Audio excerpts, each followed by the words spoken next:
உத்திரமேரூரில் அதிமுக மத்திய ஒன்றிய கழகத்தின் சார்பில் பேரறிஞர் அண்ணாவின் 116வது பிறந்தநாள் விழா பொதுக்கூட்டம் நடைபெற்றது.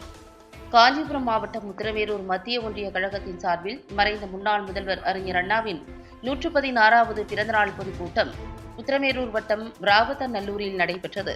முன்னாள் அமைச்சர் சோமசுந்தரம் தலைமையில் நடைபெற்ற கூட்டத்தில் அண்ணாவின் வாழ்க்கை வரலாறு, அரசியல் போராட்டங்கள் குறித்து சிறப்புரையாற்றினார்.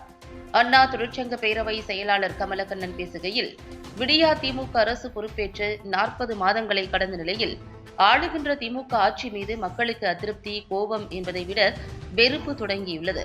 இந்த நிர்வாக திறனற்ற ஆட்சி நீடிக்கும் போது 2026இல் மீண்டும் பெரும்பான்மை பலத்துடன் அதிமுக ஆட்சிக்கு வரும்.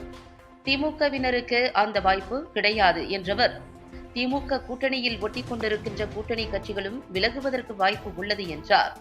மேலும் அந்த வாய்ப்பு ஏற்படும் சூழல் அறிந்து திமுக பவள விழா நடத்தி கூட்டணி உறுதியாக உள்ளது என்று அவர்கள் கூறினாலும் மக்களின் கருத்து வேறுபட்டுள்ளது. கூட்டணியில் அங்கம் வகிக்க 10 காரணங்கள் இருக்கலாம், விலகுவதற்கு ஒரு காரணம் போதும்.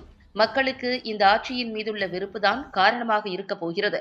2வது முறையாக திமுக ஆட்சிக்கு வந்ததாக இதுவரை வரலாறே கிடையாது. அந்த வரலாறு அதிமுகவிற்கு மட்டுமே உள்ளது. மீண்டும் திமுக ஆட்சிக்கு வருவது நடக்காத காரியம். விடுதலை சிறுத்தைகள் கட்சியின் மது ஒழிப்பு மாநாடு என்பது கூட்டணியின் ஏமாற்று வேலை. எந்த கொள்கையிலும் உறுதி இல்லாத நிலையில்தான் திமுகவில் உள்ளது.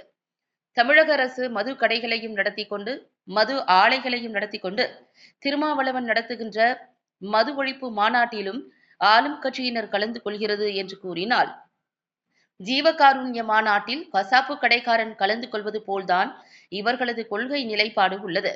இது ஏமாற்று வேலை. இதனை மக்கள் ஏற்றுக்கொள்ள மாட்டார்கள். மது ஒழிப்பு மாநாடு அறிவிப்பு நாடகம் என கூறினார்.